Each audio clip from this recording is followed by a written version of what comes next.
अभी महाराजगंज लोकसभा को लेकर काफ़ी सरगर्मी चल रही है। वही बता दें कि भाजपा के उम्मीदवार जनार्दन सिंह सिग्रीवाल बनाए गए हैं और कांग्रेस के उम्मीदवार आकाश प्रसाद सिंह बनाए गए हैं।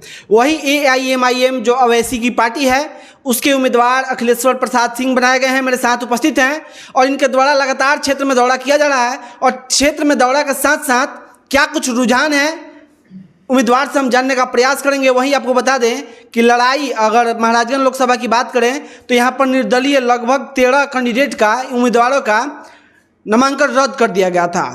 वही बता दें कि अभी तक 3 जो उम्मीदवार हैं काफ़ी रेस में और काफ़ी चर्चों में चल रहे हैं।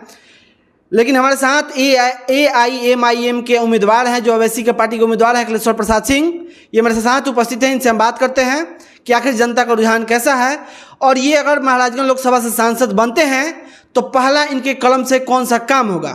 सर, सबसे पहले आपका मेरे चैनल में बहुत बहुत स्वागत है। आपको ही मैं स्वागत करता हूँ।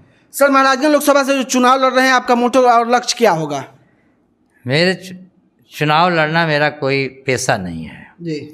मैं जब यहाँ काम कर रहा हूँ, यहाँ जब बसा हूँ, यहाँ का वासी हूँ, तो यहाँ की जो मुख्य समस्या है वो समस्या अगर आम जनता के साथ है तो मेरे साथ भी है। न यहाँ शिक्षा है, न यहाँ स्वास्थ्य की समुचित व्यवस्था है और सबसे बड़ी गंभीर समस्या है कि ये क्षेत्र जो है पलायन के नाम से जाना जाता है। हिंदुस्तान के जिस कोने में जाइए, जिस राज्य में जाइए, यहाँ के पलायित मजदूर मिलेंगे और उस राज्य के वासी लोग जो हैं हमें बड़ी ही हे दृष्टि से देखते हैं कि यह बिहारी मजदूर राष्ट्र है, राज्य का है। ये आए हुए जो हमारे अतिथि हैं, ये अतिथि नहीं है, मजदूरों के राज्य से आए हैं। सर, आप बोले कि आप बोले कि हम महाराजगंज के स्थानीय निवासी हैं, तो यहाँ पर बाहरी कौन है। बाहरी तो आप स्वयं कह रहे हैं कि वो आए हैं। कौन आया है। अब तो जिसका वोटर लिस्ट में नाम नहीं वो बाहरी है। जिसका वोटर लिस्ट में नाम नहीं है बाहरी है। अभी तो बाहरी है। मैं कैसे बाहरी हूँ। अभी तो अरवल जिला का रहने वाला है। जी नहीं, मैं तो यहाँ का वासी हूँ। मेरा यहाँ जमीन है, मकान है, मैं यहाँ का नागरिक हूँ। किस गांव के नागरिक हैं आप। मैं प्रखंड बड़का गांव के भगवानपुर प्रखंड का मैं वासी हूँ। भगवानपुर प्रखंड के वासी हैं जी। अगर आप यहाँ से चुनाव जीतते हैं तो आपके कलम से पहला काम कौन सा होगा। देखिए, काम एक नहीं है, काम अनेक है। पहला दूसरा नहीं है। मेरा मेन मोटो है कि यहाँ के पलायन को कैसे रोका जाए और बेरोजगार जो हमारे बच्चे हैं, बेरोजगार हमारे जो नौजवान हैं, चाहे वे किसी जाति धर्म संप्रदाय के हैं, इनको रोजगार कैसे मुहैया कराया जाए। जो माता पिता अपने पेट काट करके, अपनी ज़मीन बेच करके, कर्ज में डूब करके इन्हें तैयार किया, आज वे पकौड़ा तलने को मजबूर हैं, इससे उनको कैसे मुक्ति दिलाऊं। मैं पहला इसी में अपना समय, अपना बुद्धि, अपना श्रम सब मैं इसमें लगा दूंगा और इसको हर हालत में इस समस्या का निदान निकालूंगा। सर, महाराजगंज लोकसभा जो है यहाँ से आप चुनाव लड़ रहे हैं, इसमें 14 प्रखंड हैं। अभी तक कितने प्रखंडों का भ्रमण कर चुके हैं। मेरा हर प्रखंड का भ्रमण हो चुका है। लोगों का समर्थन कैसा मिल रहा है। चुनाव से पहले भी और चुनाव के दरमियान भी लोगों का समर्थन कैसा मिल रहा है। लोगों का उत्साह और हौसला जो हमारे प्रति है वह देखने के लायक है, काबिल तारीफ है। हमारी आलोचना करने वाला कोई नहीं है। हमारे जो भी लोग हैं प्रशंसा करते हैं कि हमको एक अच्छा प्रतिनिधि इस चुनाव में आए हुए हैं। मैं आपका स्वागत करता हूं। सबकी जुबान से तो यही निकलता है। सर, कांग्रेस के आप पुराने नेता थे अखिलेश प्रसाद सिंह, जिनके पुत्र आज महाराजगंज लोकसभा के उम्मीदवार बनाए गए हैं। वो भी कभी सिवान में आते थे तो उनका स्वागत आप ही करते थे। आज आपका टिकट काट दिया गया, इसको लेकर क्या कहिएगा। जब मैं उस पार्टी में हूँ, वो हमारे प्रदेश अध्यक्ष थे, वे हमारे उस पार्टी के साधारण भी नेता आते थे तो मैं उनका स्वागत और सम्मान करता था, चूँकि मैं उस पार्टी का पदाधिकारी था। क्या कांग्रेस अपने मजदूर को मजदूरी नहीं देती है। अगर मजदूरी दिया होता तो फिर आज ये नौबत क्यों आता, मुझे हरा पट्टा क्यों रखना पड़ता। आज हरा पट्टा आप मजबूरी में बांधे हुए हैं। मजबूरी में नहीं बांधा हूँ। जब मुझे यहाँ से सम्मान नहीं मिला, मुझे यहाँ से ठुकरा दिया गया, तो ये हिंदुस्तान है। यदि किसी के दिमाग मति भ्रम हो जाता है तो कोई समझदार का भी दिमाग खुल जाता है। इनकी बुद्धि भ्रष्ट हुई और MIM के नेता बैरिस्टर ओवैसी साहब को एक अवसर मिला और उन्होंने चट हमें आमंत्रित किया, सदस्यता दिए और टिकट से नवाजा। क्या लगता है ओवैसी साहब आपके लिए महाराजगंज लोकसभा में वोट मांगने के लिए आएंगे? हमारे लिए नहीं, पार्टी के लिए आएंगे। वो हमारे नेता हैं, उनको हर क्षेत्र में जाना है, हर क्षेत्र में जाएंगे। यहाँ भी आएंगे, दूसरे क्षेत्र में भी जाएंगे। एक बार नहीं, 2 बार 4 बार भी आने की जरूरत पड़ेगा, वो आएंगे। बोले हैं कि मैं 13 तारीख के बाद बिहार में ही रहूँगा। AIMIM जो पार्टी है बिहार के कितने सीटों पर चुनाव लड़ रही है? हम लोग यहाँ, हमारी पार्टी 9 सीट पर चुनाव लड़ रही है। क्या सभी जो सीट है मुसलमानों की पार्टी कही जाती है ओवैसी जी की पार्टी, तो क्या लगता है कि सभी सीटों पर मुसलमानों को टिकट दिया गया है कि अन्य जातियों को टिकट दिया गया है? आप देख रहे हैं कि 9 सीट में 4 सीट तो हिंदू को मिला है। राणा रंजीत को मिला यहाँ से,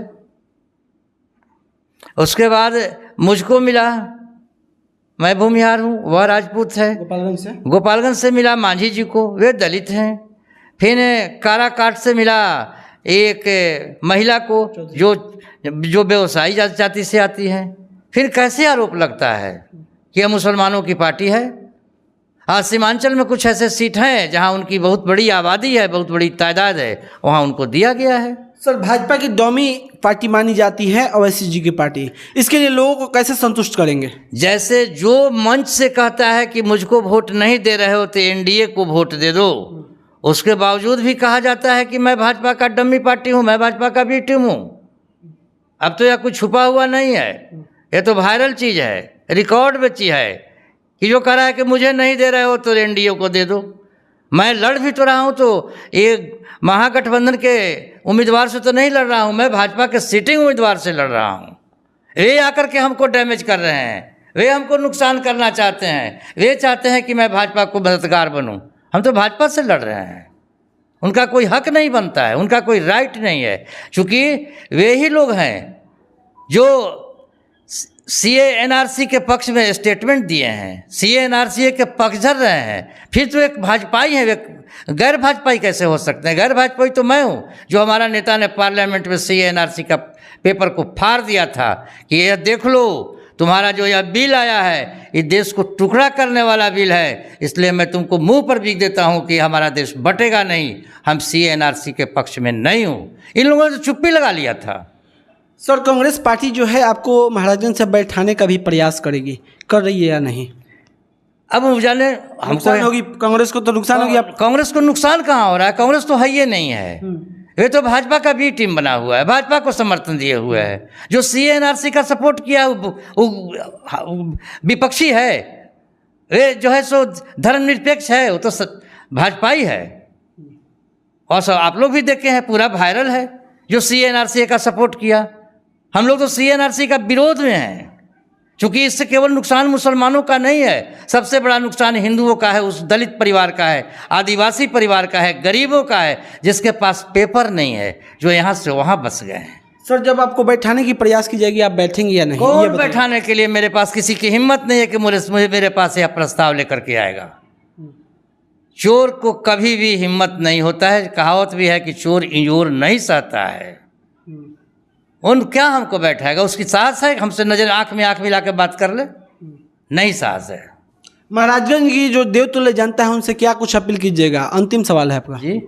महाराजगंज की जो देवतुल्य जनता है उनसे क्या अपील कीजिएगा? देखिए, महाराजगंज की जनता देवतुल्य ही नहीं, हमारे मालिक हैं। मैं उनको यही आश्वासन देता हूँ कि अब तक आप ठगे गए हैं, अब नहीं ठगे जाएंगे। आपका न्याय, आपकी हक और हकूक़ की लड़ाई लड़ूंगा, और मैं आपकी आवाज़ बन करके भारत के संसद में आपकी आवाज़ को गूंजाऊंगा। आप जो उपेक्षित रहे हैं, आपकी आवाज़ जो दबा दिया गया है, अब आपकी आवाज़ दबने वाली नहीं है, आपकी आवाज़ भारत के लोकसभा में गूंजेगा। बहुत बहुत धन्यवाद। हमारे साथ महाराजगंज के AIMIM के जो कैंडिडेट हैं, उम्मीदवार हैं अखिलेश्वर प्रसाद सिंह, ये अपने बातों को रखे और ये जनता के बीच जा रहे हैं। क्या कुछ रुझान है और क्या कुछ AIMIM का जो बिहार में अस्तित्व है, महाराजगंज लोकसभा में अस्तित्व है, आप सभी कमेंट करके जरूर बताइएगा। बहुत बहुत धन्यवाद।